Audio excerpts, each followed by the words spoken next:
the season ended today, the Falcons and Colts would be in the postseason, but both have lost 3 of their last 4 and are desperate for a win. The Falcons and Colts coverage begins Sunday at noon Eastern on ESPN Radio. The topics are hot. The discussion is heated. And we're on fire. The First Take Podcast starts now.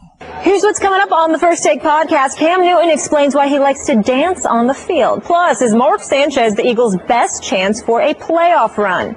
And are the Rockets better off without Kevin McHale? That and so much more coming up on the podcast.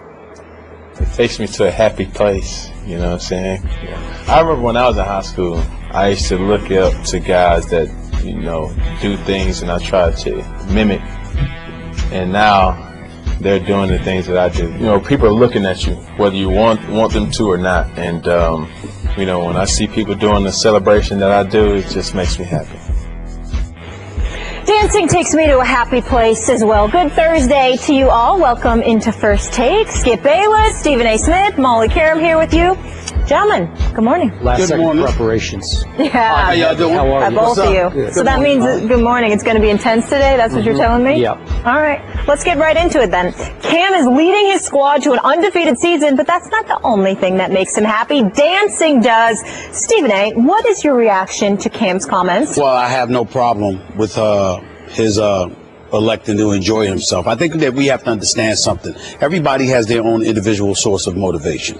Obviously, when you think about Cam Newton and what he has been able to do this year, they've got the number 3 ranked offense in the entire NFL. Their passing attack is 28th in the NFL, but they've got the 3rd rushing attack in the NFL, the 3rd overall offense right now in the NFL. They're undefeated, one of only 2 undefeated teams in the NFL, the only undefeated team in the NFC. Right now, if the playoffs were to begin, the road to the Super Bowl through the NFC must come through Charlotte, North Carolina. So when you look at it from that perspective, you're having a ball. You also have to take into account the fact that he has to pay attention to what works for him. Okay? Certain people, you know, just being quiet, demure, laid back, whatever words you want to use to describe their personality does not work for them, you know? I mean, to me, I think often about Skip and I, you know, when Skip and I have 2 completely different approach to everything. You know, I'm more extemporaneous than he is, in my opinion. Skip is thorough. He knows everything. And even though he knows everything, he still has to look it up 2, 3, 4, 5 times because even though he knows everything, he still has to look it up. I actually prepare. Well, you call it preparation, but there's no way we could sit here doing what we do if your brother wasn't prepared. That is true. The fact of the matter is that we have different ways of going about doing what we do. If you told me that I had to do this job every day emulating what Skip does, I would quit on the spot because that does. You would fail. I would fail. I would fail because it's not my way.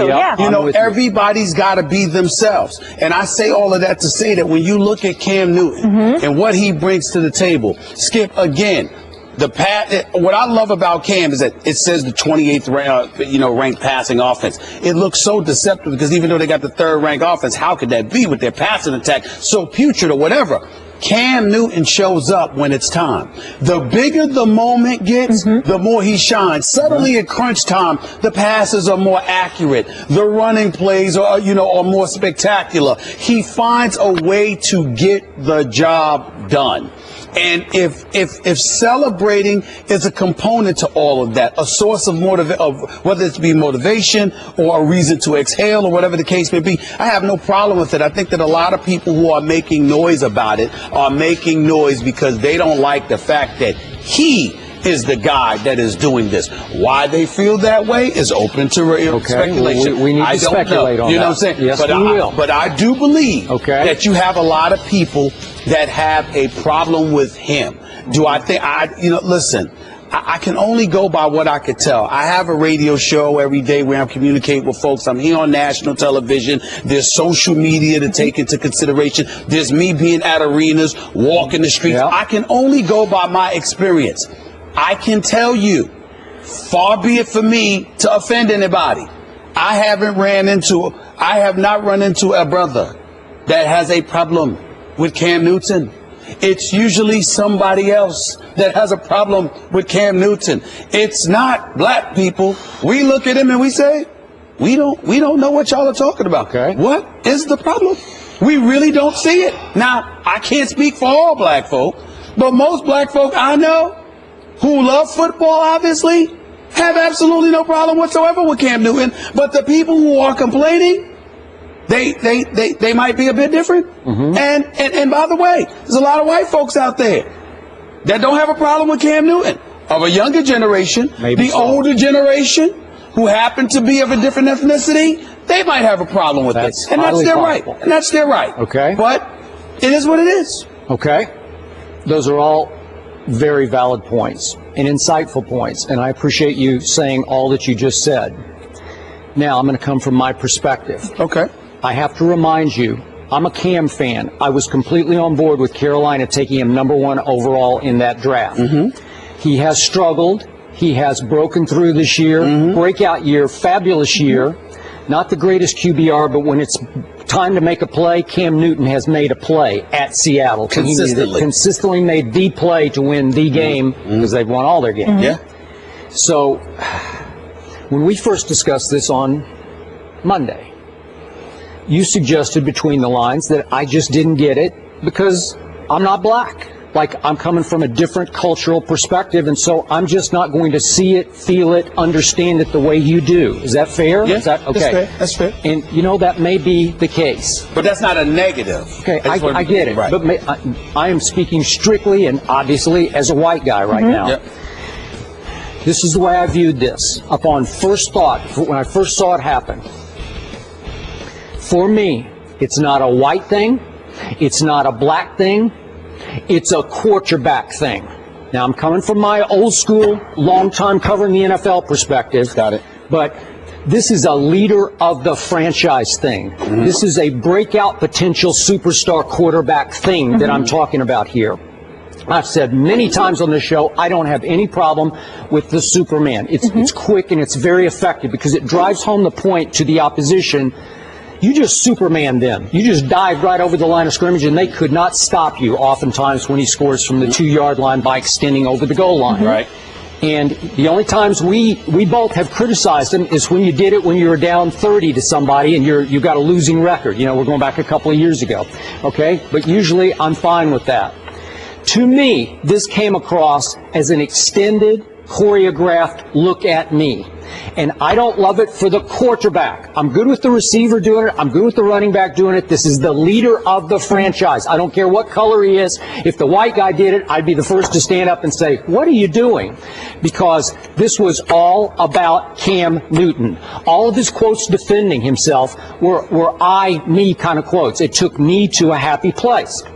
So he was not able to share the celebration with any teammates, and if you see, they're all coming behind him to high five, hug, you know, face bump, whatever they're going to do, and he's leaving them all hanging because it's just going on and on and on because he had thought through this, and he's going to do a dance that's popular in Atlanta now, and a lot of people are going to love this. And I do not doubt the entertainment value of this for people of all colors because it's very entertaining because he's good at it. He was great at the dance. But it goes on and on and on, and he left his teammates hanging.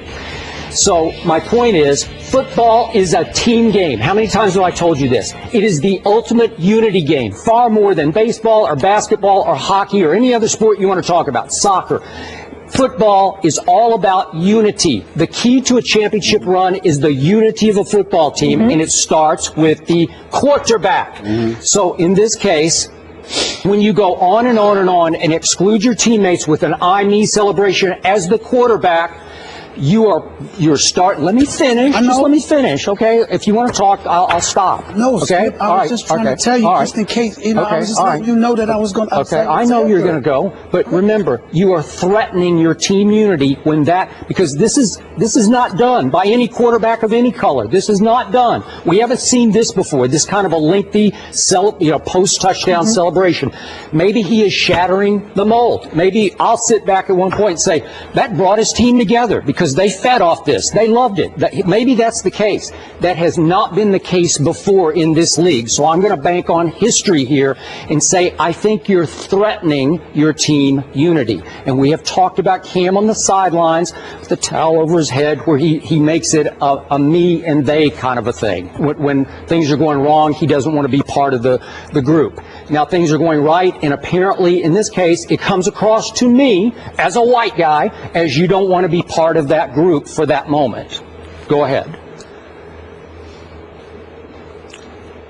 I don't think you should compare yourself to the typical white guy in the eyes of black folks in terms of how you think. When you sit up there and you say what you say, me knowing Skip Bayless the way that I do, I know you feel that way. But if I did not know you, and I had to lean on things from an historical perspective as a black man, yep, I got it. I would not absorb it and embrace it the way that you just broke it down. Here is how I would look at it. I am Cam Newton. I am a star in this league. By the way, like you said, Georgia is popular in Atlanta. Where did Cam Newton go to high school? Westlake High School in Atlanta, Georgia. I got it. Okay, I got it. Same high school as Pac-Man Jones. All right. So you take that into consideration. He started Auburn, obviously, but ultimately, what this comes down to is that it's a dance. It's popular. He knows how to do it quite well, obviously, and he's celebrating it. So what happens is that when you see people standing up in an uproar about it, you can't convince. I'm not talking about you as a Skip Bayless. I'm talking about somebody who happens to not be black. You can't convince black folk that you're complaining about Cam Newton because that particular celebration and it took too long and his teammates were looking to celebrate with him and he left them hanging because he was too busy celebrating. I promise you most of them enjoyed it. I know I enjoyed watching it. I thought he did it pretty damn good, to be quite honest with you. I hear you. But here's where it speaks to a bigger issue, and for the sake of our audience, I had no clue we were going to go here, but I'll take it there. All right. Here's the deal. This complaint about Cam Newton, the game was on Sunday. It is Thursday.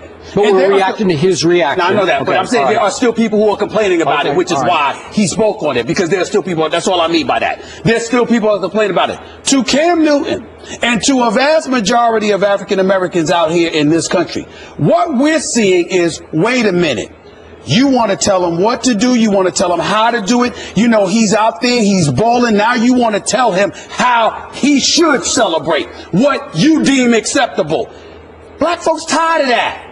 Black folks got their own style, their own flavor, their own flair. They do what they do. If just maybe other quarterbacks didn't do what Cam Newton does, because Cam Newton is the only one that can do it. Okay. It's just like when we might not have liked the fact that Terrell Owens, imitated Ray Lewis when he scored a touchdown against the Baltimore Ravens years ago in the end zone or whatever. But ain't nobody going to deny that was a memorable moment, and he did it pretty damn good. What I'm saying to you is that people who can do stuff usually pull off something that, when they're pulling off something that people can't do, sometimes you have folks that have a problem with it because in our eyes, you're trying to dictate everything to us yet again. Cam Newton has graduated in the NFL. He has elevated himself to elite status. He doesn't get in trouble with the law. He ain't breaking no laws. He ain't getting in trouble off the field. He's not a distraction to his teammates inside the locker room. They're winning football games, and yet still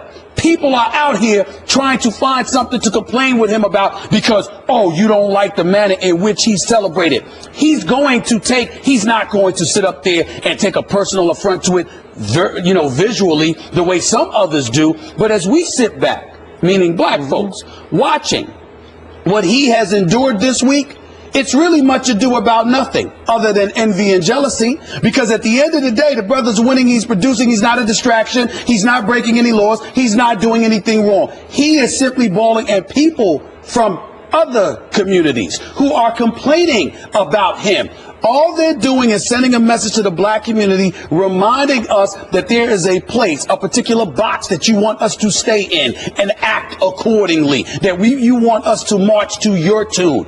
Cam Newton has earned the right to debunk all of that.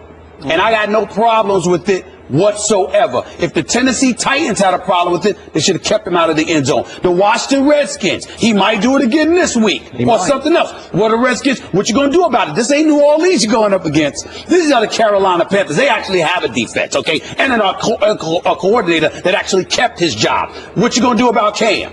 Do something about it or be quiet. Okay.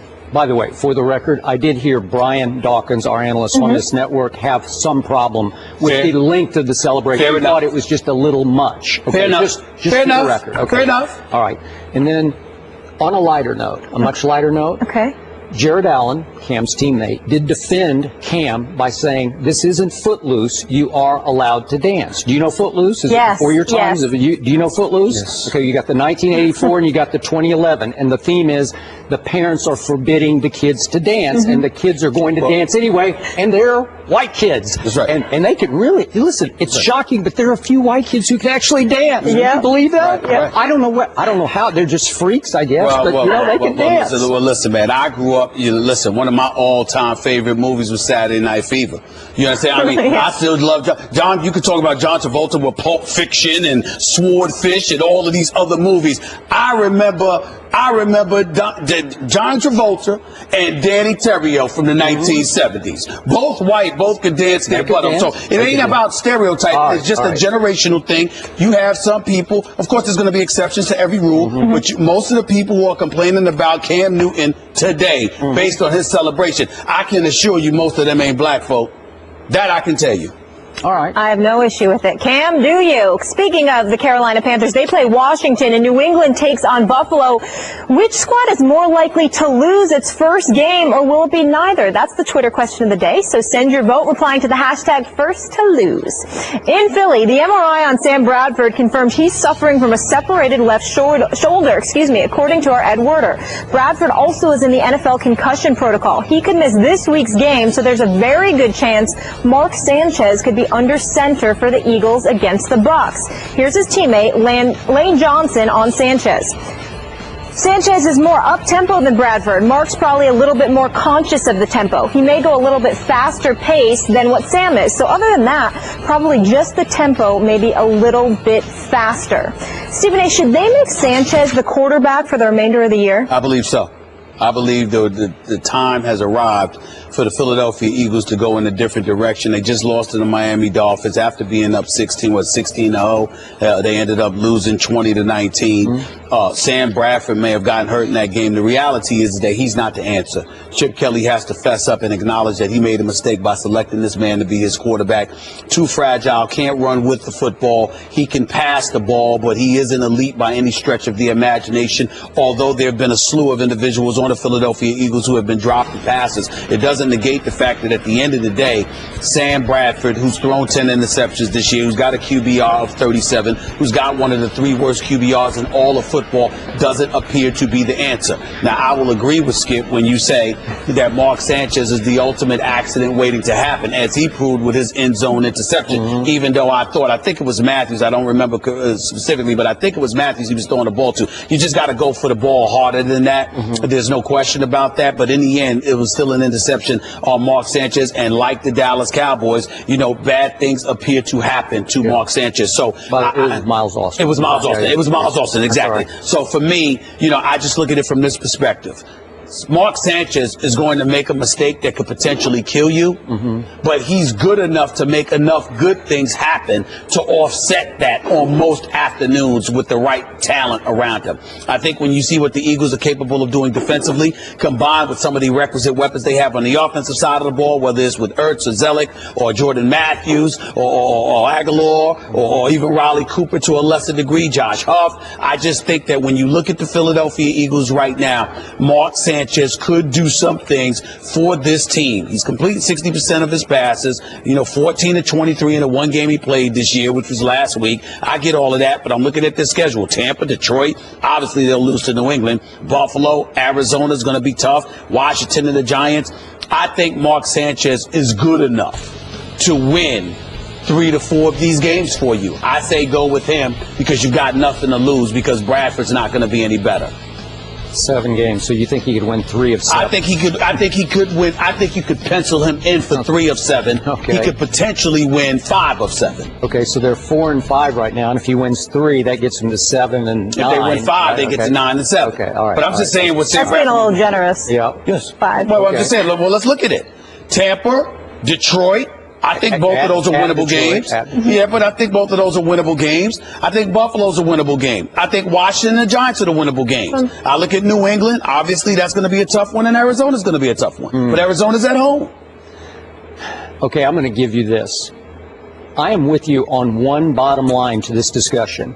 I do think that Mark Sanchez gives the Eagles a little better chance than Sam Bradford. I'm just not a fan. I never was. I watched him all through college. I didn't love him. Got it. And he's brittle, and he's going to get hurt. God bless him. I'm not wishing it on anybody, and I hope he's okay now. It doesn't sound terrible. He's got concussion plus a slight separation of the shoulder. I mean, it's still a long shot possibility he could even try to play this Sunday, but probably not. So back to Mark Sanchez.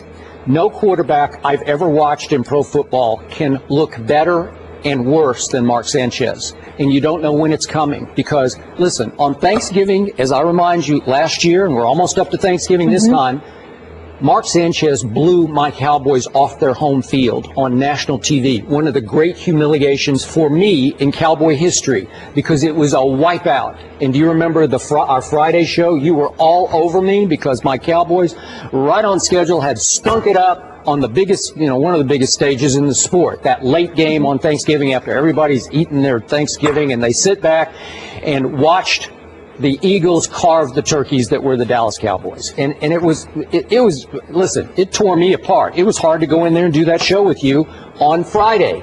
But I hung in because something told me Mark Sanchez is still your quarterback. So he started 8 games last year. He went 4-4, but right on schedule late in the year when it was time when your Eagles, he lost 3 in a row, but they were 9-3 at that point. It looked like they were running away with the East, and all of a sudden they lose to Seattle at home. No shame there, especially last year. Then my Cowboys went there and took it back out on them, and then they went to Washington and remember that Saturday night game, and they stunk that up and blew it thanks to Mark Sanchez. And all of a sudden they fall to 9-6. They did win their last game, but they missed the playoffs. Mark Sanchez, ultimate accident waiting to happen. And I thought it was classic the other day. Remember, it's 2nd and goal from the Miami 9. They're down 1 point, 20-19, and 4 minutes left, 4.5 minutes left in the game. You're thinking the momentum is on Sanchez's side. He's going to take him in. You know what happens. He threw it a little high, little behind, whatever it was. I don't know. He overthrew Miles Austin, and Rashad Jones picks it off and goes the other way with it. And it ended the game effectively for Philly, and it cost them a game that I just gave them. I conceded they were going to beat Miami at home, and I would think they would beat Jameis and company at home. But I'm not sure about that because all of a sudden Tampa's starting to get it going here, starting to feel pretty good about themselves. At Detroit, we saw what Detroit just did at Green Bay. I'm just saying, in this league, weird stuff happens. The roller coaster rolls. All of a sudden somebody figures it out, gets hot. And are you sure Mark Sanchez, he's not going to win at the Patriots, I don't think. I don't think he can beat the Bills or Arizona. Maybe Washington. Can he win the last game at the your Giants? I don't think so. So I don't know. I'll give you that he gives them a little better chance, but he's still Mark Sanchez. In the end, he'll make great throws and he'll make head scratchers. That's what he is. Well, I think you're looking at the fact that you're looking at Mark Sanchez as a starting quarterback. To me, the question evolved around, should he be the guy because Sam Bradford is your option? See, that's two different scenarios. Now, if you're telling me you're starting a season, you're a coach, you got your pick of the litter, could you pick Mark Sanchez? Nobody's saying that. My proclamation is that Mark Sanchez at this juncture is a better option than Sam Bradford. And that's what this comes down to. Sam Bradford, based on what you've seen, as things intensify, he seems to whittle. That's what I look at with Sam Bradford. Mark Sanchez, the accident waiting to happen that he's consistent with his inconsistency. Big moments he may mess up. Other big moments he may show up and shock and produce. He's capable. Sam Bradford just seems to be a guy that attrition over the course of a particular game can get to him. I agree. And I don't think that that's somebody that you want the final 7 games of a season. He's great for the first half of the season, but as stuff intensifies and playoff berths are on the line, it becomes more of a man's game than ever at that point. And that's not the guy I want in there. This week will certainly be an interesting test and very telling. After reeling off 4 straight losses to the Houston Rockets, the Houston Rockets held a players-only meeting, and the outcome was that Kevin McHale was fired. Assistant J.B. Bickerstaff will assume interim head coaching duties. And in his first night on the job, the Rockets snapped their losing streak, beating the Blazers in overtime. Now, prior to the game, Mavs coach Rick Carlisle spoke out on the McHale firing. I'm really shocked. It's just hard to believe that something like that could happen at this stage. The guy took the team unexpectedly to the conference finals last year, and to have this happen after 11 games is just preposterous is the only word I can come up with. Stephen A., now that we have more information on the firing, do you think Kevin McHale being let go is a good thing? No, I don't. I think it's a shame. I think it's a travesty that he was let out of his job. I completely agree with Rick Carlisle, who's who's a conscientious individual when it comes to the coaching fraternity, particularly as the president of the Coaches Association. The work that he's done, how supportive he has been. There's a lot of guys that Rick Carlisle would not hesitate to speak up for, and accurately so, I might add. Brett Brown is another guy in Philadelphia. As perpetually as they have been losing, he's been put in a very untenable situation, and you need coaches to remind the public of some things that coaches go through which are no fault of their own. In the case of Kevin McHale, let's be fair here. In some respects, there has always been leadership issues emanating out of Houston over the last 2 years. It was an argument that was made against them when they lost in the first round of Portland a couple of years ago. It was an argument about them up until they came back from a 3-1 deficit last year against the Clippers in the Western Conference semifinals. But this man should not have been fired. It's 11 games into the season, fresh off a trip to the Western Conference Finals. You don't fire a guy. A matter of fact, you're 10.5 months removed from giving him a 3-year extension. You talked about how he knows what it takes to win a championship, et cetera, et cetera. So obviously, it's not about Kevin McHale. It's about the players. Now, before I get into Dwight Howard, which I am about to, since I heard from the Houston Rockets last night, let me say this. James Harden's defense has been deplorable. I agree. James Harden is a superstar talent. James Harden can drop 45 like he did last night on anybody.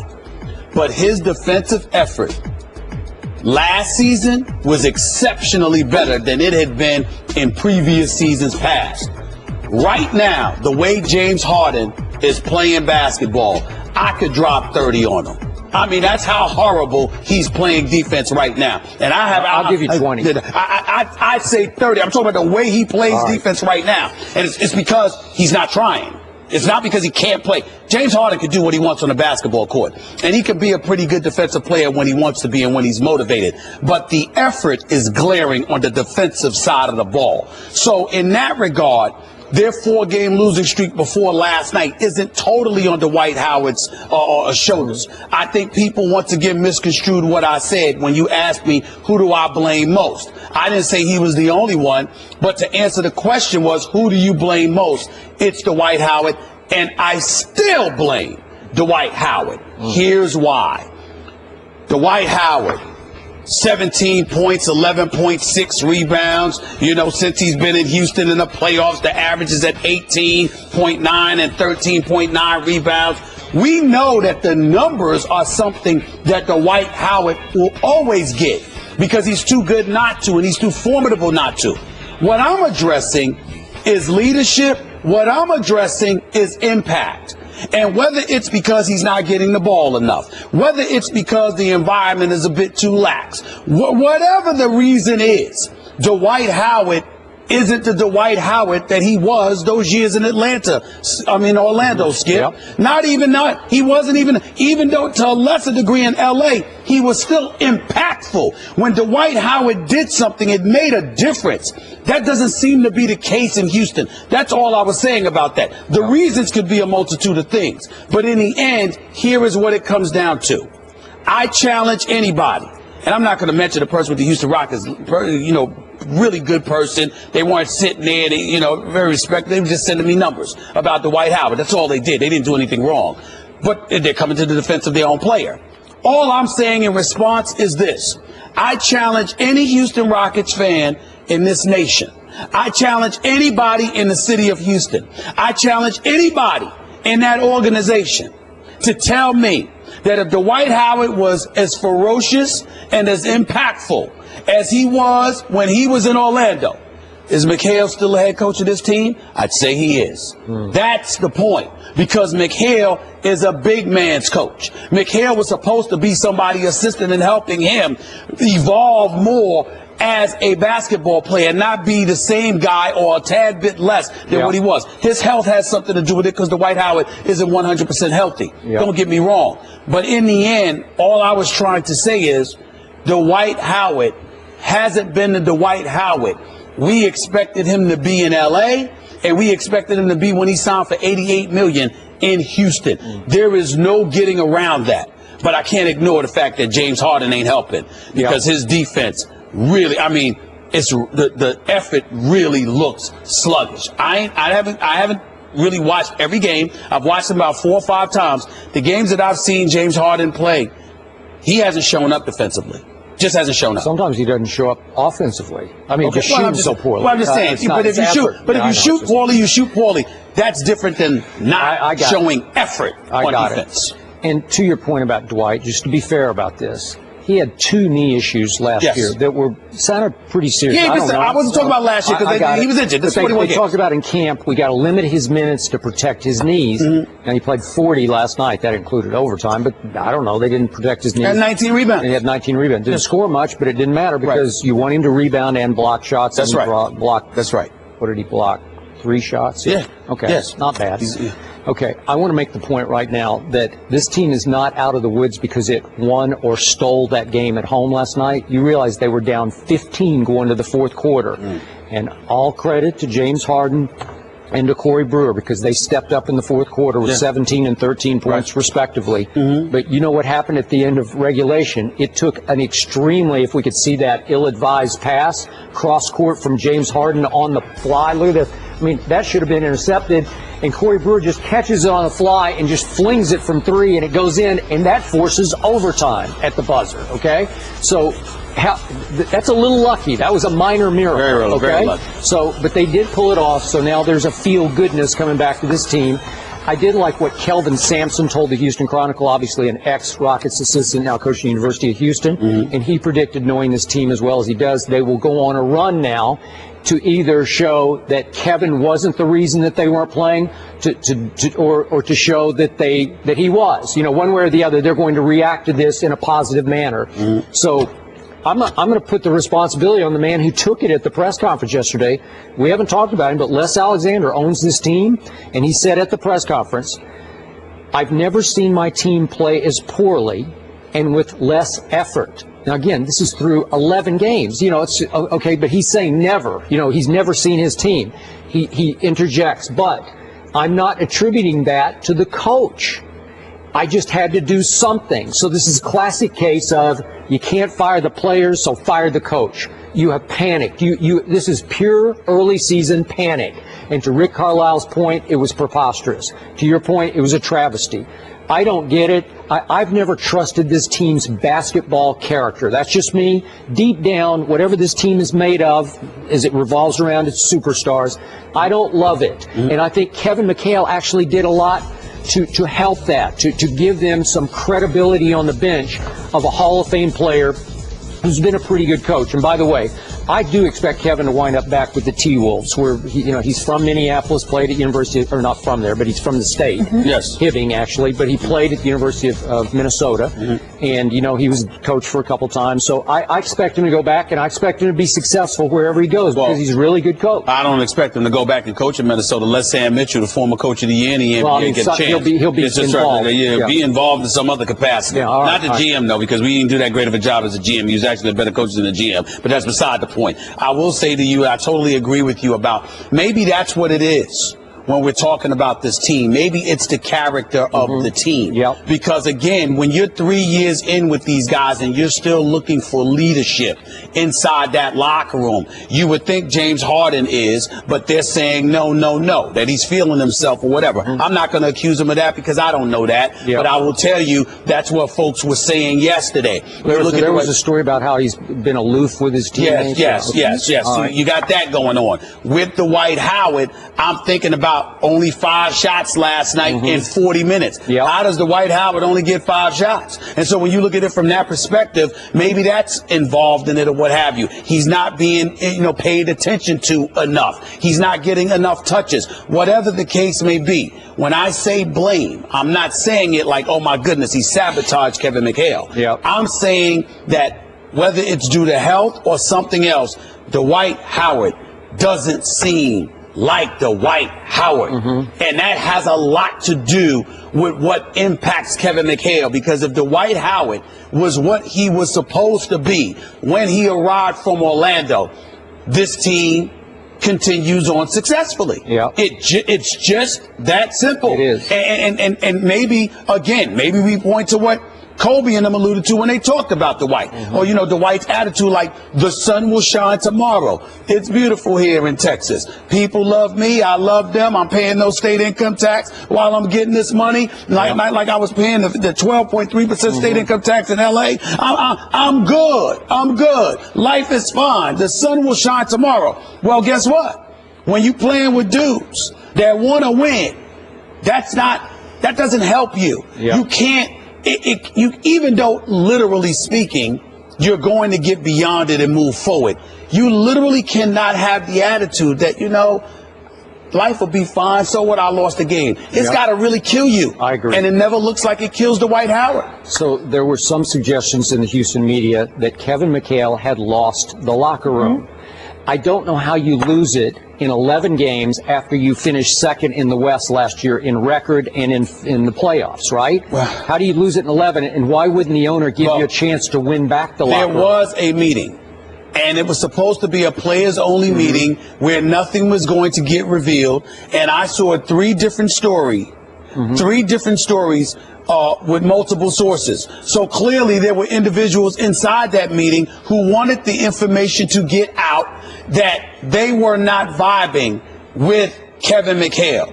So they were also not vibing with James Harden from those reports, right? Whether you want to sit there and say James Harden, because I'm certainly not going to put this part on Dwight Howard, but the point is that the team itself, as players, got Kevin McHale fired. I agree. Simple as that. In the end. In the end, that's what they did. They got him fired because they had that meeting. James Harden was 5th in player efficiency last season. He is 23rd now. What's better than all pumpkin everything? Everything you need on GoPhone from AT&T. It gives you unlimited talk, text, and data usage with the first 1.5 gigabytes at high speed. Plus, it's only $40 a month after a $5 auto refill discount. AT&T, mobilizing your world. First payment is $45. $5 discount applied to monthly rate plan charge upon enrollment and auto refill. After first 1.5 gigabytes, get data speeds up to 128 kilobytes per second. Additional charges and restrictions apply. See store for details. Meanwhile, President Barack Obama recently compared himself to Aaron Rodgers in a GQ interview by Bill Simmons, being asked if he's like Greg Popovich. President Obama responded with this: or maybe Aaron Rodgers in the pocket, in the sense of you can't be distracted by what's around you. You've got to be looking downfield. And I think that's a quality that I have, not getting flustered in what's around me. Here's Rodgers' response to the Prez. I know that's probably tough for him because he's a big Bear fan. I appreciate that. He has a lot more responsibility, I think, than I do, and a tough job to do. I appreciate the comment. I mean, that's the highest form of respect that I can get from him, so I really appreciate that, especially being a Bear fan. Important to note that Obama made these comments before the Packers' 3-game losing streak. Stephen A., Do you like this comparison? Well, I don't mind the comparison at all because, no drama Obama. Our great president obviously is a fan of the bad man that is Aaron Rodgers. So it does not bother me at all. It seems apropos. I appreciate the leader of the free world, our commander-in-chief, associating himself with this level of greatness, this level of unparalleled talent as far as I'm concerned. So it's a beautiful, beautiful thing to see. I will acknowledge, however, that I'm glad we emphasized that this comment was made, what was it, weeks ago? When was it?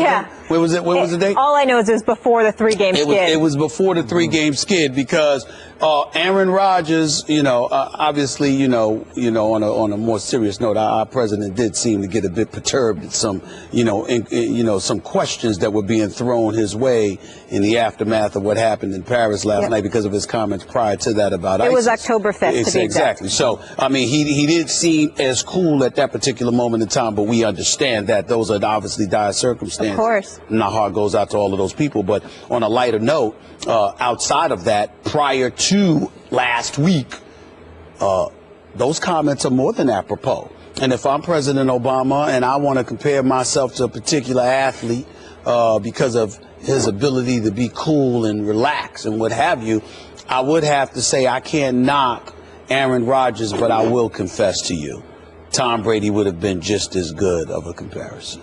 Oh, you would? You would concede that? He blew the press off, though, so he couldn't concede that, but you can't use Tom Brady because Tom Brady was very, very disrespectful and blasphemous in blowing off our president when the New England Patriots were being celebrated at the White House. So I'm glad that the president didn't mention him because he isn't worthy of being mentioned by the president after doing something like that. You sure it wasn't that Tom Brady was condemned in the court of public opinion as a liar and cheater? The president didn't do that. Yeah. The president he did no such thing. PR standpoint. Well, I'm just saying, but you showed up when George W. Bush was the president. On more than one occasion to celebrate your championship. The president summons you. You show respect the office. Fair. The office. Okay. Respect the office. All right, I got it. Yes. Now, allow me to say that I have issues with this analogy on two levels. And first, I'm going to do it from a Chicago perspective because I remind you, I did work in Chicago as a columnist for the Tribune. I covered the Chicago Bears. My brother owns and operates Obama's favorite restaurant in Chicago. Okay. So Obama's a Chicago guy. Is that fair to say? He's a Chicago guy. You're not going to tell me you should have mentioned Cutler, are you? You're not going to say that? Oh, okay. I'm scared. How can a supposed Bears fan place a Packer on such a presidential pedestal? It's crossing the line. You just can't do it. You're going to disqualify yourself, President, as a Bears fan. They're going to take this the wrong way, man. You just can't do it. You cannot go there. Do you understand the depth of the rivalry between Chicago and Green Bay? I understand. It's historical. I understand what it used to be before Cutler arrived. Well, it still is. Trust me. Okay. The Bears fans take it very seriously, more seriously than any other rivalry in Chicago is Green Bay, Chicago. Bears, Packers. So I was shocked that he would go there, and Aaron acknowledged it. He said, gee, as a Bears fan, I'm honored by this, that even as a Bears fan, you would include me in this. That's a blunder on his part, on Obama's part, if you're a Bears fan. How can you do that to the Bears? Want me to tell you how you can do it? Because Ditka set the stage, Mike Ditka, with his commercials, where he's wearing the Green Bay jersey and a Green Bay bobblehead on top of it. I'm just saying, Jerry Rice is wearing a Cowboys jersey. I know. What is that about? That was hard for me to stomach but that you're one. doing the commercial, you're having fun, you're getting compensated for it, because I can assure you Mike Ditka didn't do it for free, okay? So in light of all of those realities, if Ditka can go away conventional wisdom and tradition, how come our president can't do so? I would say that he has the right to do so if Mike Ditka did it. I don't think so. I think so. Okay, now let's go to the other level. Yep. Okay. Let's talk about football here. Let's talk about, I'm wondering if our president is now cringing over the remarks that he made on October 5th. Because the truth is that Aaron Rodgers just 2 weeks ago at Carolina on the crucial play of the game, the 2-point conversion try, admitted that he saw something in the pocket and got scared. So Obama's saying, I want to be like Aaron Rodgers in the pocket. And Aaron admitted, I saw something in the pass rush. I got scared. And he failed to see Randall Cobb break wide open for an easy little pitch and catch touchdown in the end zone to, I think that was to tie the game. And you're saying to me, now you're comparing yourself to an Aaron Rodgers who's become highly flustered in the pocket. He's lost his poise. He's lost his confidence. He's become antsy. He's become iffy in the pocket. I don't even recognize the guy anymore. So he's everything that Obama would not want to compare himself to, because Obama is none of the above. He is extremely Obama, no drama Obama, cool under fire. So I like the original idea of the analogy to Aaron Rodgers, but this guy is a disaster right now, and so Obama has to be regretting that he made this analogy back in October. I think he's got bigger fish to fry right now. I think he's got a lot of bigger fish to fry, number one. Number two, every president is deemed disastrous at some point in time for a moment, because obviously you can't please everybody, okay? So we all understand that. Number three, and more importantly, I think the president would have no problem with using the analogy that he used as it pertains to Aaron Rodgers. Aaron Rodgers got over 30,000 yards passing. He's still got about a decade left in this game. He hasn't He's talking about cool under fire. It's not talking about stats. No, listen. He has not had a quarterback rating of less than 103 in the last 5 years. The QBR is consistently up there. Aaron Rodgers is a high-end producer. No, please. He is somebody that is elite. No. And anybody who is interested in being elite, who wants to associate themselves with the comparison that of Aaron Rodgers, I have no problem with it, because he is worthy of it. Yep. Even despite their 3-game losing streak. Yep. Even despite. He now tap dances in the pocket worse than the late, great Gregory Hines. I have a serious question. He can't go with Brady, obviously, because Brady blew him off, and now Rodgers is struggling. So who could he go with? Who is there? Peyton Manning's banged up. There's no one else. Tyrod Taylor or Cam Newton? Cam Newton. All right. Cam Newton. Well, he can go with Cam Newton. We'll leave it at that. He can go with Cam Newton. The bigger the moment, the more he shines. Okay. He can do that. It's Tom Brady, and we all know it. It's the only way to fly. We can't acknowledge that. We can't acknowledge that. Right. Tom Brady TV12 for life. snubbed the president of the United States. He took so many trips. Could you blame him? It was like his 10th very trip un-American. there. Very un-American. He's not the only one. I think RG3 did it one time, too. I mean, it's very un-American. I don't like that. All right. That's fair. Respect the office. President calls, go. Greg knows what's expected, and nobody is more aware than of the scrutiny, and nobody's more aware of now, even more so, what we expect of him. The good news is we go forward. We see if we get what's expected of him, which I fully anticipate you would get, but we see how and what's expected of him, and we go from there. We don't, as a practice, discuss the detail of extending or not extending. I'll give an indication, but that's about it. And so we'll leave it for that. I have no reason to think that Greg won't do what's expected of him throughout the year. Reports surfaced earlier this season about the Cowboys wanting to give Greg Hardy an extension. Jerry Jones has now backed off those comments regarding extension talks. Skip, what do you make of this? Gee, that's a little progress on Jerry Jones' part. Stephen A., it's not enough, obviously. I'm going to make this statement once again. I honestly believe my Dallas Cowboys would have a better chance of getting on a late season roll and winning the extremely winnable NFC East if Greg Hardy had been cut a week ago or 2 weeks ago or 4 weeks ago or never signed in the first place. I believe that Jerry Jones could have reunited this team by dismissing Greg Hardy. It's been one incident after another, culminating last Thursday. There were several media reports that Greg Hardy was late to meetings at their Valley Ranch headquarters. Jerry Jones has publicly discounted that by saying, well, gee, players are occasionally late to meetings. This is Greg Hardy we're talking about. I thought he was on zero tolerance, and then we had that first interview, ill-fated as it was, that he gave. Then we had the special teams huddle during the Giants game. Then we had 2 different Twitter posts proclaiming his innocence that were just completely out of bounds. One thing after another, with the culmination maybe the last straw that you were late to meetings last Thursday ahead of the Tampa Bay game, which became your 7th straight loss. Greg Hardy is now 0-5 as a Dallas Cowboy. He has not mattered to this football team. I'll do it from a football perspective. I haven't seen the productivity that I expected from him, so he's become far, far more trouble than he was ever worth in the first place. I wish Jerry had cut him, but at least he's come somewhat around to, gee, maybe we ought to revisit this idea of extending him.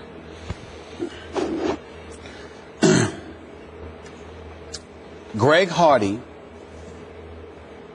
is a distraction and a negative to everybody because of the baggage that he joined the Cowboys with. That's it. It's that simple. Let's stop beating around the bush and trying to make things out of nothing. What's something is the fact that he had that domestic violence conviction that was overturned on appeal.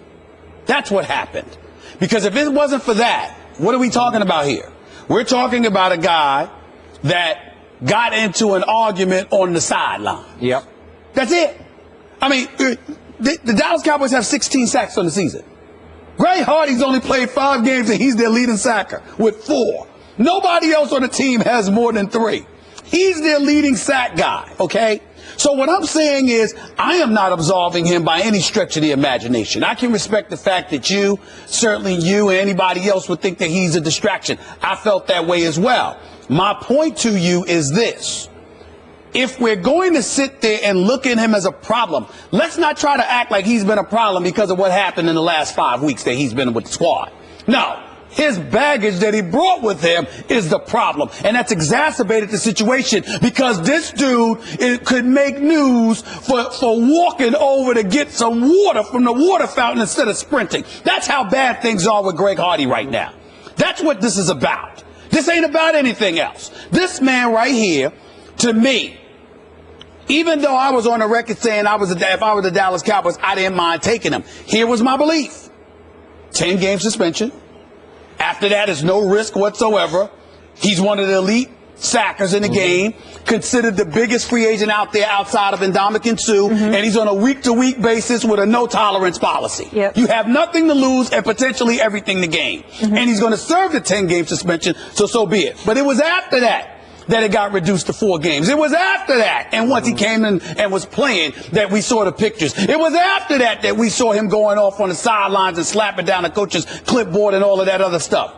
But in the end, what this comes down to is because of the whole domestic violence issue, everything else is blown up. And I'm saying to you, that's why, if you want to say he's gone, just say that. Because from a football perspective, the football issues to me are not that big of a deal. The other stuff is a very big deal. The football stuff, you got in the huddle. You slapped down a clipboard. No, Stephen A. It's how he handled all the off-the-field situation, the domestic violence, the no lack of contrition, how he acted, how with the posts and this, he's making it worse. So it's not just that act. Then he didn't handle himself properly. That's what we're talking about. No, what I'm talking about. He's not being a professional. No, what I'm talking about is this. All of that is what I'm talking about with the domestic violence. Yeah. When I say the domestic violence, but if he handled it properly when he came back and showed remorse and acted professional, like a Patriot would, then I think it'd be a different story. What I'm saying is this. Let me be very, very clear, because obviously this is a dicey subject, so let's be clear what we're saying. Yeah. What I'm saying is everything associated with his domestic violence issue is the issue. If you take all of that away, then nobody's thinking about how he's acting on the football field. That's all I'm saying. Of course, when you say the level of contrition that he has lacked showing, that to me is jumped in with the domestic violence issue. Worse is what I'm trying to say, but yes, the football's But what I'm saying to you is that the domestic violence charge, the conviction and then it getting overturned on appeal, okay, because it went from a bench trial to the jury trial and it got dropped. Combined with him coming on and not showing the appropriate level of contrition, to me, that's all in one cup. When I say domestic violence, I'm talking about all of that. The football stuff is, he jumped into the huddle. He slapped down the clipboard. He had to be, controlled by Des Bryant and them from arguing. I am saying without the domestic violence stuff, those issues are not big enough for us to be talking about the sack leader being gone. So let's stop dancing around the issue and just call it what it is. He came back from the whole domestic violence charges. He didn't show the appropriate level of contrition, and we don't believe he should be playing, especially after seeing those pictures. We don't believe he deserves to be playing. Let's stop talking. It was dicey to sign him in the first place, right. So what I'm saying is that's the issue. Let's stop acting like, oh, my goodness, over the last few weeks, we're seeing things on the football field from him that's so problematic that he doesn't need to be on the football team. No, he doesn't need to be on the football team because the baggage that he had coming into, he has done nothing to minimize that. That's the issue. It's all it is. Okay, but that's all it is. Okay, let's say he had no background of domestic violence and they had signed him. Right. And then he has the incident in the huddle where he just loses it and breaks up. And you said the next day, that man's crazy. Right. You know, like he looks crazy to me. But he looks crazy to me because I know about the background. Okay. Without the background, I would have just went like this. Oh, man, he lost his temper on the football field. That's my point. If you got those issues and you know you have those issues as a backdrop and everybody is looking at you differently because of those issues, and then you go on the field and do that, that exacerbates the situation. And that's all I'm trying to say. So I'm saying this is the bottom line for me.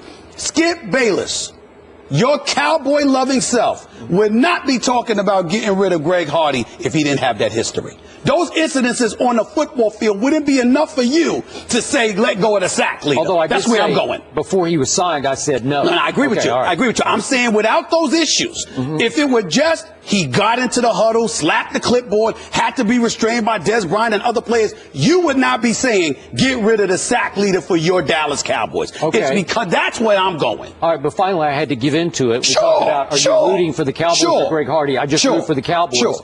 So if he had come in on zero tolerance, and he had been seen on Sundays but not heard from a peep through the week, I'd say, okay, I guess he's rehabilitating himself. I guess he is what Jerry said. They said, we have programs in place. Charlotte Jones, the daughter, said, we have programs in place to help him out. I don't know if he's participating because it sure doesn't look like it to me. After a while, more trouble than worth. I don't know what the leaders of this team think, but I'm going to guess. This is just a guess. I think they would be relieved if he were out of their locker room. And I guess what I'm saying to you is that Jerry Jones doesn't get to hide behind Greg Hardy to disguise his own flaws. A lot of things have happened because Jerry Jones has fostered an environment that says, I will do anything that I can to create a buzz, generate money, and trying to win along the way. So whatever cast of characters he may have to add, people that were producing and kept them out. Listen, DeMarco Murray came on the show last year. I said he should work for the CIA. Yeah, I mean, he doesn't say anything. But he went out there and had 392 carries. He had 449 touches. He said nothing, just went on the field, did his job, and as a result, it helped insulate Tony Romo to some degree because Tony Romo wasn't subjected to the same level of punishment he would have otherwise been subjected to. And Jerry Jones still got away from, let him go to save a few bucks, But then you go out there and you find the money to get Greg Hardy. So listen, you brought this on yourself. It wasn't much, but but you brought it on yourself. Okay, I got it.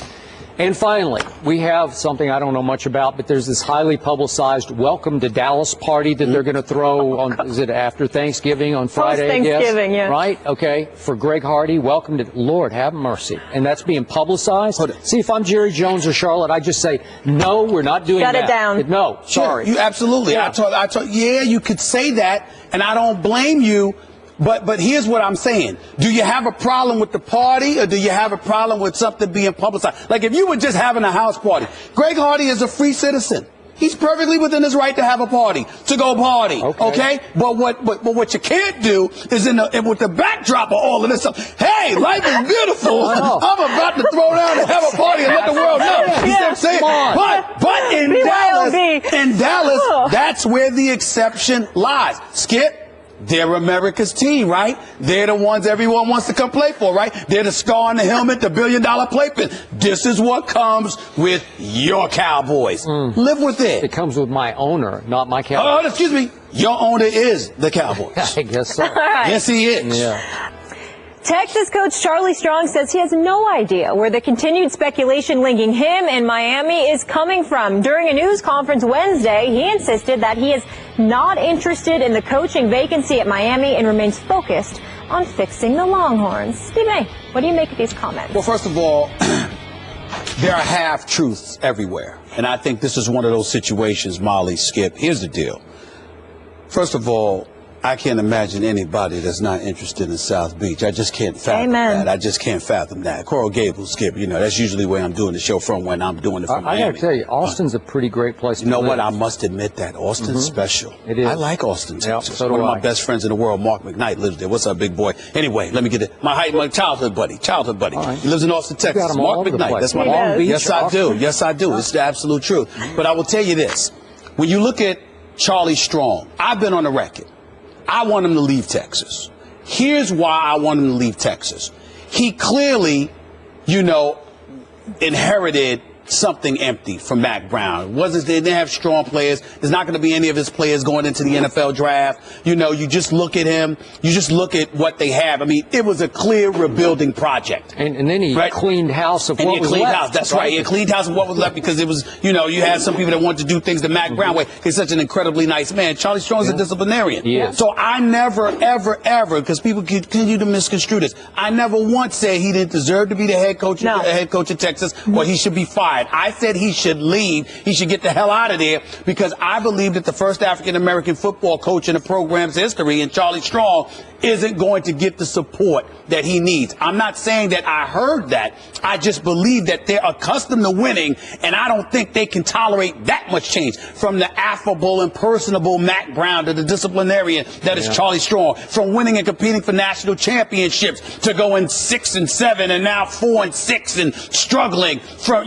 having to recruit and having to wait for relevancy. And I don't think that he could sustain the level of support that he may be getting right now. So for the sake of him and his family, I thought it would be best for him to leave. Here's what I don't like about Miami for Charlie Strong. I have no doubt he can recruit in the ACC. I have no doubt that would be easier for him than trying to recruit the Big 12. Okay, Oklahoma State. I think it'd be a challenge. Now remember, all you have to do is recruit Miami. I mean, seriously, with the you've got to hold off Florida and Florida State. Absolutely. Okay, you'll be good. So he'd be good in the ACC. He could recruit there, etc. Here's the problem with Miami, Skip. You just fired the coach and the staff. You're going to have to pay them. You're going to have to pay Charlie Strong money. You already got some financial issues. You got to rebuild your locker room. You got to get a stadium. The stadium being so far away from campus is an issue as well. I mean, obviously, I'm down there quite a bit. So the bottom line is I know this stuff. And I'm just telling you right now, I think those caveats are things that could work against Charlie Strong being in Miami. But I will say this. I do believe if he goes to Miami, he would be successful. I do believe that whether it's Ray Lewis or Michael Irvin or the host of other individuals, they're going to try to get the right guy. Yeah, his son will be there next year, right. Michael Irvin's son. So all of that matters. I just think it's a lot working against him right now because financially, I don't believe that Miami is on stable ground. And that is the trepidation. But Charlie Strong can succeed there. I think his chances of succeeding there are better than his chances of succeeding at Texas. And I think they'd welcome him more down there than at Texas. Okay, I hear what you're saying. A lot of people around college football I've known for a long time continue to tell me or argue with me Miami will never again be what we used to know, the U. I'm not sure about that. I get all the drawbacks. I get all that. But when you have such a powerful alumni base of ex-pro athletes or pro athletes. Ed Reed, Ray Lewis, I mean, all of them. Hey, oh my goodness. I mean, if you mobilize the troops, it would just seem like you could rebuild that into at least a semblance of what they used to be. To me, again, you have to hold off Florida and Florida State in the state of Florida. You have to start winning some of those recruiting battles. I don't know how you couldn't turn this around. But, okay, now back to what happened yesterday. Okay. Let's start from the start. When you first broached this subject, Texas had just lost 2 home games they should have won. Down to the wire, they missed an extra point and lost to Cal, 45-44. Right. Then they botched a late punt. They had Oklahoma State, still unbeaten. They had them beaten at home. at Austin, okay? Remember the 50-0 to TCU. Oh, but I'm saying, but at that point, when we first talked about it, I'm saying, man, give this guy a chance. Then it goes up, they go to TCU. They've been a horrible road team. They go to TCU and lose 50-7, and some of their other road losses. The opener at Notre Dame was 38-3. Right. They went to Iowa State and lost 24-0. Then they went to West Virginia. West Virginia's pretty good, but it's 38-20. So you're not even you're not even respectable on the road to me. Right. They pulled off the upset of the year in college football. Yes. They beat my Oklahoma Sooners, and it's shameful, and it's probably going to cost my Sooners a spot in the Final Four that they deserve because they're the best team in this conference. The Oklahoma Sooners are, and I think they're one of the top 4 teams. Got to beat Oklahoma State. They lost to Charlie Strong in Dallas, okay?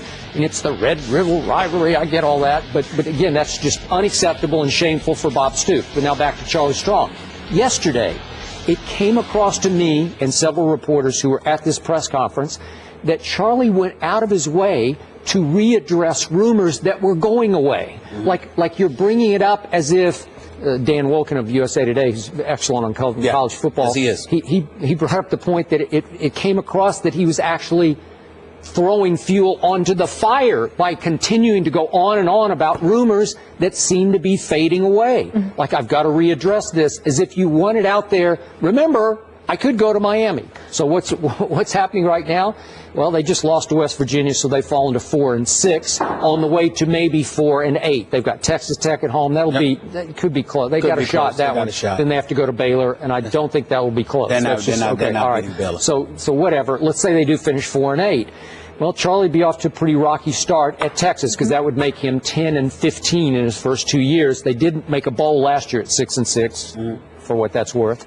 But it wouldn't be too pretty. Now, have I heard anything from my sources in Texas that he's on any kind of hot seat? Absolutely not. Right. I think the alums are just buckled up. They're ready to get through the night here because this is a tough rebuild. So maybe next year it would start to click in that people would be, wait a second, Charlie. Now this is your recruits are starting to kick in here. I would say this. It's a tough rebuild. If they're supportive of him, as you say they are. I think they are right now. Then I would say, then I would change my tune and say, yeah, he should stay at Texas because I think they got more money, better program, better facility, etc. It's first class. It's first class. But here's where my question, let me challenge you with what you said earlier. The U can be the U again. Skip, you know why I disagree with that? It wasn't just about the competition. It was about the mystique. Jimmy Johnson, renegade, I mean, the coaches that preceded him, renegades, the players, renegades. Charlie Strong is a cookie cutter kind of guy, you know what I mean? Do things the right way and, go at it hard. Yeah. Don't get me wrong. Take no prisoners. Go for it. Be physical, etc. But, just stand up guy, I mean, he doesn't want renegades. And I think that's part of the appeal of that Miami had with Vinny Testaverde and those boys coming to the national championship game with military gear on. I mean, it was something special to watch. That's Jimmy all day. But I'm just saying, that kind of stuff matters because the reason why the U was because it drew you in nationally. People that didn't know anything about college football. I didn't watch college football back then. I couldn't get enough of Miami because of who they were. And now I can't see Charlie Strong being that guy. Again, I think that's what it takes to resurrect Miami. So you're saying he doesn't quite have enough edge for the U? Not the edge for the U. No, I could be wrong. Loosen him up down there. I could be wrong. I do think he can recruit, though. I do. No doubt. And if you just out-recruit Florida and Florida State, you're going to be good. But that's where I'm going. I don't think winning is good enough. So when you talk about the U, it ain't just winning. You got to be the bad boys. It's almost like Al Davis's Raiders, man. I mean, you got to be the bad, just win, baby. You got to be like that. That's what makes the U appealing because they got too many distractions in South Beach. You got to have something other than just winning football games to lure you in. Trust me on that. I think it'll work. The Longhorns' next game is on Thanksgiving. They're against Texas Tech. And now, for Geico's edition of Stuff Found in Your Car, we go inside your side door pocket. Hello, yes, the crumpled receipt with gum in it. From your anniversary dinner, you sprang for expensive wine, your server was Beth. That dinner was a couple $100. Money you could get back if you switched to Geico and saved hundreds of dollars on your car insurance. I bet you'd save that receipt frame it even. But really, where did I go wrong? Was it the corkage fee? Geico. 15 minutes could save you 15% or more on car insurance. Visit geico.com today.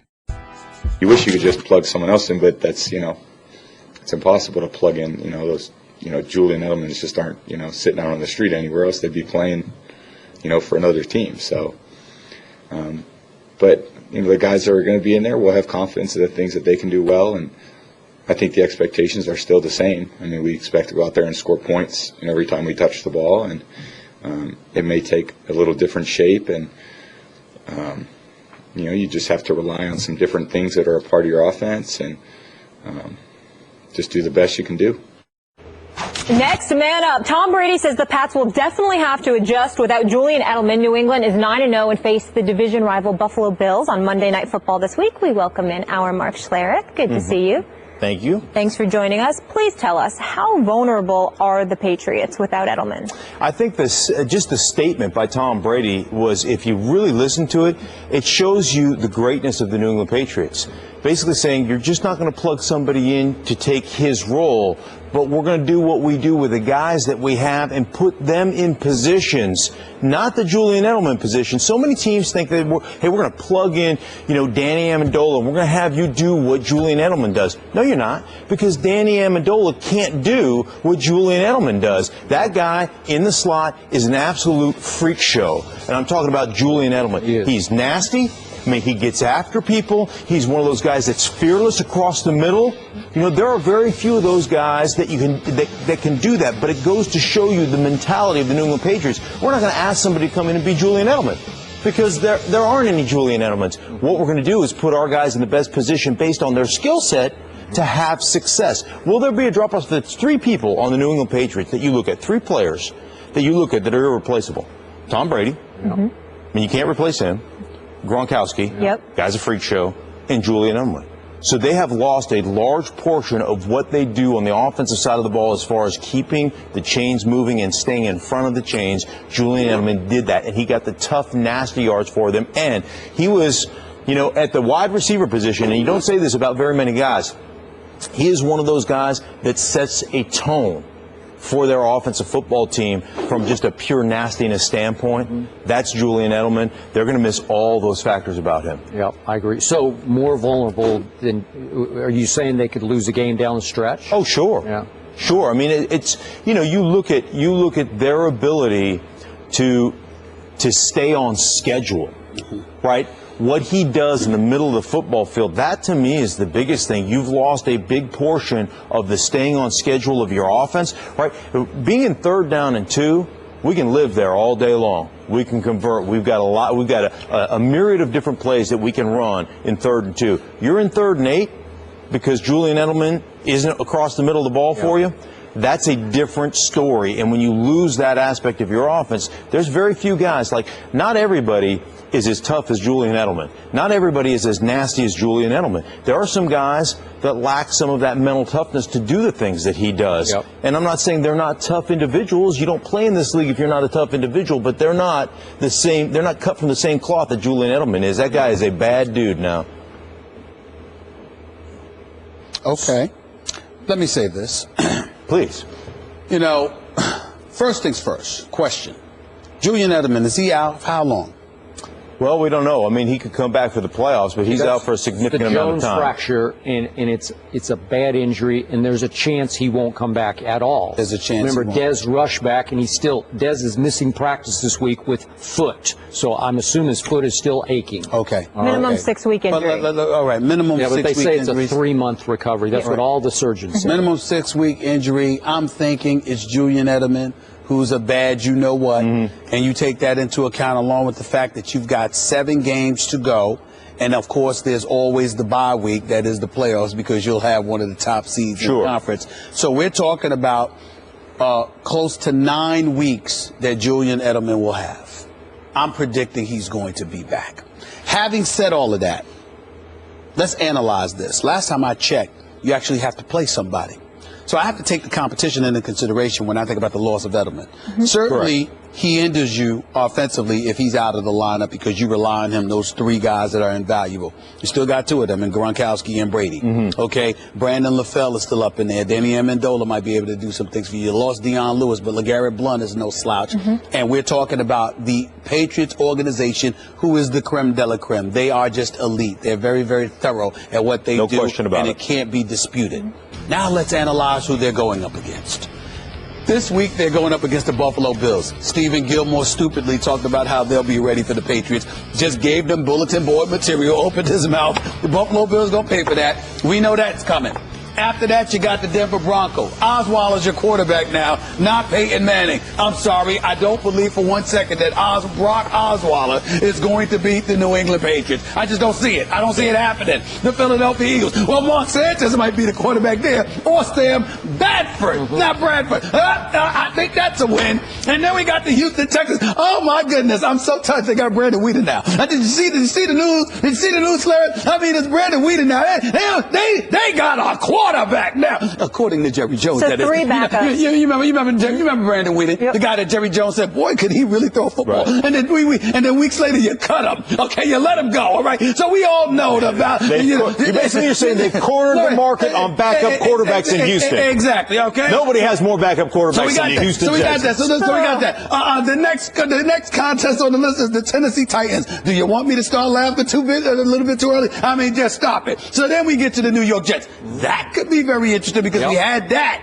We had that on the schedule as a potential loss for the New England Patriots, particularly the New England Patriots squad without Julian Edelman. But this is an AFC East rivalry. They do like going up to New York and ruining their day. Not to mention the fact you're talking about the New England Patriots, who are an elite organization, who knows how to make adjustments. And more importantly, they'll sit around and they'll be like this, hey, you know what? This is what we have to do to win this particular game, and the defense can overcompensate. They can compensate, rather step up and compensate, because they can say, look, they're not going to be what we customarily see them being, because this is a defense that has playmakers. They can make things happen with Ninkovich and the crew. And then last but not least, you're at the Miami Dolphins, which could or could not be a very interesting situation. So what we're talking about here is the New England Patriots maybe losing a game.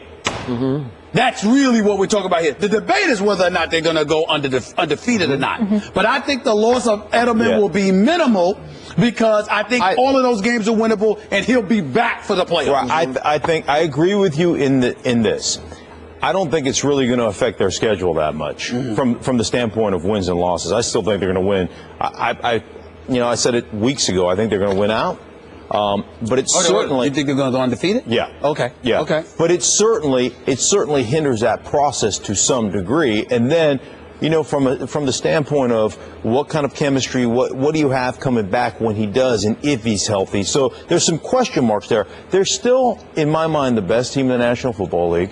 From a coaching standpoint, from an execution standpoint, you just go back to the Giants game, just from a management of the clock and the situation standpoint at the end of the game, they're the New England Patriots. There's a reason why they win. There's a reason why they're better than everybody else, because they're smarter and they out-execute everybody else. That's what it comes down to. By the way, Buffalo can back up Gilmore's mouth. Trust me. Think so? That team is coming together and coming on. This will be a battle on Monday night. I will bet you it will go to the wire. Tyrod put up 32 on New England's defense at Buffalo. I cannot tell you how shocked I am to hear you say that. Well, I actually really thought that once you heard Gilmore open his mouth, I'm shocked to hear you say that. Good. I hope you're right, because I don't feel like seeing a blowout. But I don't know. I don't know. So back to the question.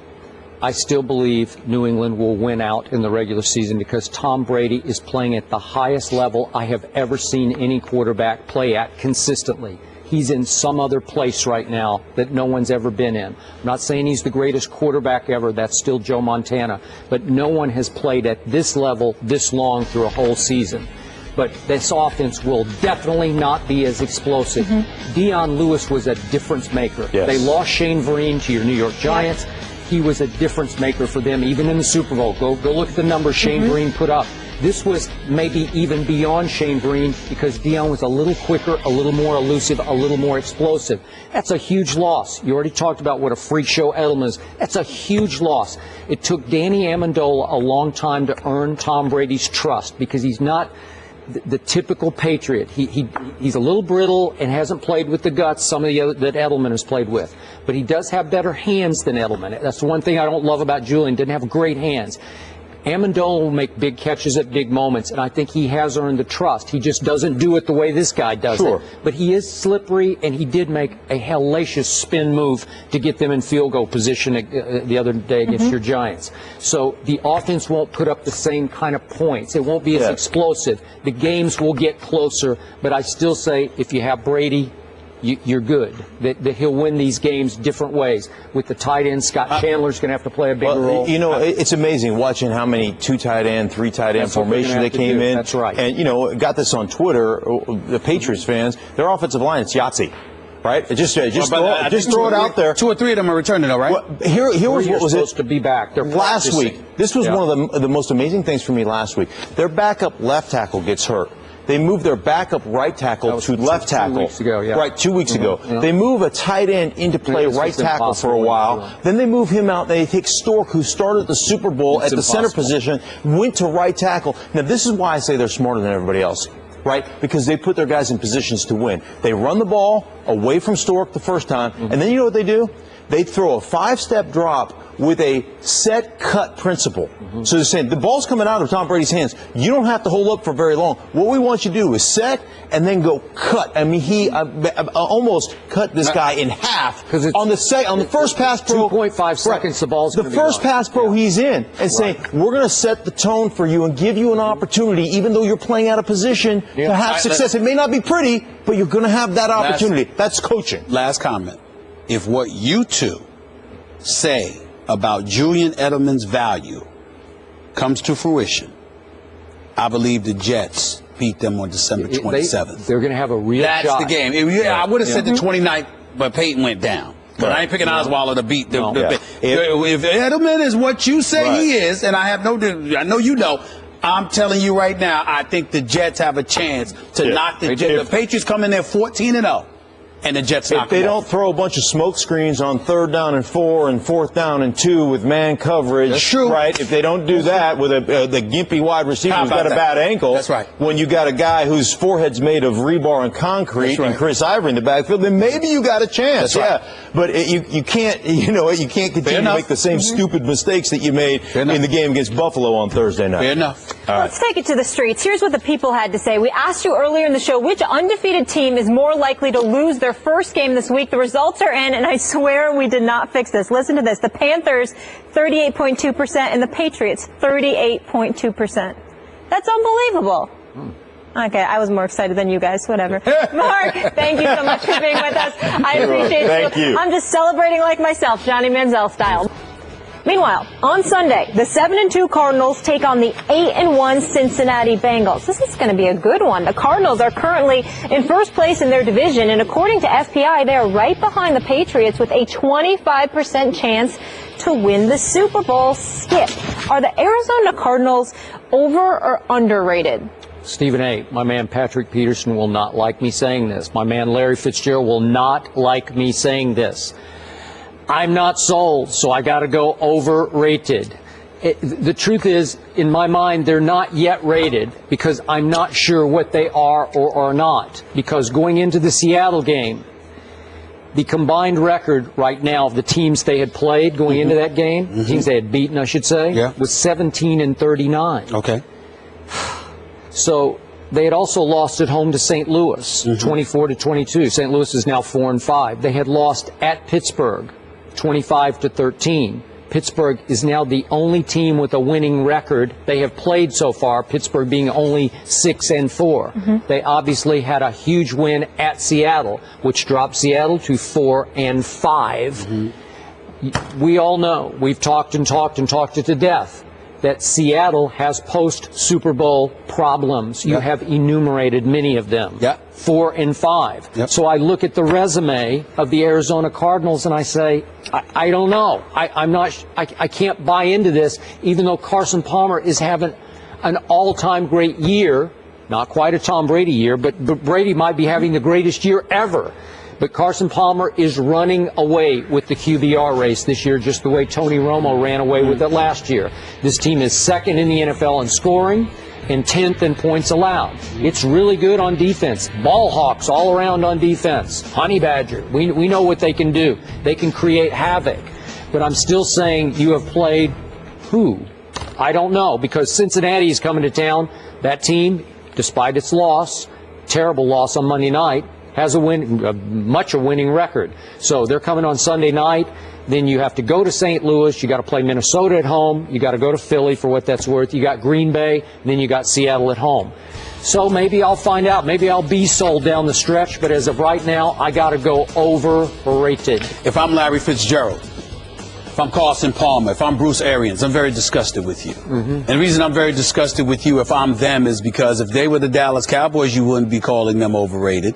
The fact of the matter is, look at Carson Palmer. Well, I'm a fan. I know that. Okay, well, that's like a bad analogy. But it's not a bad analogy, because even though you're a fan, you also talk about how I'm the one person to be objective up here. So even with your fandom, you find a way to be objective when it comes to analyzing, not rooting for, but analyzing a team. You look at Carson Palmer. Wait a second. That's not fair, because I told you, if my Cowboys had stayed healthy, they'd be the best team in the NFC. That's what I think. No, what I'm saying is that if you had a quarterback, which you did, that's got a QBR 82. And by the way, you got 2 running backs averaging over 4 yards a carry, because even though Andre Ellington is back, and he just got back because he wasn't healthy, Chris Johnson filled in admirably and has been playing a standout season. You got Fitzgerald in the slot at times. You got John Brown. You got Gresham. You got Michael Floyd. So on the offensive side of the ball, you got a running attack. You got a passing attack. You got a quarterback that's only lost 2 games as a starting quarterback since he's been there. And you have beaten whom? I understand that. Okay. But wait a minute. But we thought Seattle was going to be better than what they were this year. We thought St. Louis was going to be better. Now, granted, they really stuck up the joint against the Pittsburgh Steelers. Michael Vick and those words. We expected Landry Jones came in. We expected them to put forth a better performance. But when we look at this defense, playmakers all over the place. Their secondary is big time with Peterson, with the Honey Badger, with Rashad Johnson and those boys, Buchanan and them. Listen, I like what I'm seeing, and then I look at them, and I look at these wins. They beat the Bears 48-23. They beat, San Francisco, obviously. They beat Detroit, They beat Baltimore. They beat Cleveland. I'm just saying. But what I'm saying to you is, when they beat Seattle, they didn't beat Seattle 16-13. They dropped 39 on a Legion of Boom. I got to pay attention to that. I got to sit up there and look at them and go like this. Do I think that Arizona is going to win the Super Bowl? No. Do I think they can? Absolutely. Do I think they could go in Carolina and win a playoff game? I'm not saying they'll do it, but it wouldn't surprise me if they did it. It wouldn't surprise me if they met New England in the Super Bowl either. They're good enough, they're talented enough where we should never associate the words overrated to this team this season. Carolina can play, and I can't say enough about how proud I am of the Honey Badger. Tyrann Mathieu. This brother comes into the league. We know he had some issues. You haven't heard a thing since, and he's been flat out balling. He belongs on this level. This dude is special. Okay, but I like what I'm seeing. I do too, but when you say they're not overrated, I'm rating them on a scale of FPI, our statistic, that says they're the best team in the NFC. They have the best chance to go to the Super Bowl. I'm saying I'm not seeing that. But check this out. Points win games, but defense wins championships. And when we talk about a defense, we're looking at Carolina. And the way Carolina's playing defense, Seattle is sort of falling off a little bit, okay? But let's look at the NFC, Skip. Other than Carolina, it's pretty. I mean, are you kidding me? You got the NFC East, pick of the litter, the NFC North, whatever. I mean, they can beat anybody. Our Rob Domofsky, a Packers beat writer, suggested that Rodgers' girlfriend, Olivia Munn, could be one of 5 possible reasons for his performance as of late and Green Bay's struggles overall. After he made that claim, several Packers fans jumped on the bandwagon. Munn tweeted this response to Domofsky: "Playing it fast and loose with the journalism. Your professional skills are lacking. You must be having personal problems at home." Ouch. What a shot. Drop the mic. Stephen A. She wasn't playing. I don't blame her. I don't blame her, and I wouldn't blame her for telling any fan that feels that way to go to hell. Let me tell you something right now. Olivia Munn is an asset. She is not a liability. I'm sorry. And if that is what y'all definition of a distraction is, Aaron Rodgers, you go right ahead and be distracted, bro. Nobody should have a problem with Olivia Munn. She is not the problem. Slow receivers that can't get open are the problem. I have no idea what's going on in that relationship, but I'm here to tell you, my Cowboy sources told me that Tony Romo, when he had Jessica Simpson in his life, that she was a huge distraction for him, that his off-the-field life became chaotic with her in the middle of it. Right. Okay, Yeah, but so Jessica Simpson, like the Kardashians, no disrespect, they could be distractions. Olivia Munn has been nothing but class personified. She seems like a wonderful woman, a wonderful actress. She's an asset to Aaron Rodgers. She's hysterical and very smart. And I'm sure he would agree with her. Aaron Rodgers, do your thing. Don't you listen to that. Don't you listen to it. Don't you listen to it at all. Can they breathe? At all. See you guys tomorrow. It's Friday Eve. Woohoo! Appreciate you guys joining us. Catch First Take weekdays at 10 a.m. Eastern and catch the re-air at 1 p.m. Eastern on ESPN2. Have a great day. If the season ended today, the Falcons and Colts would be in the postseason, but both have lost 3 of their last 4 and are desperate for a win. The Falcons and Colts coverage begins Sunday at noon Eastern on ESPN Radio.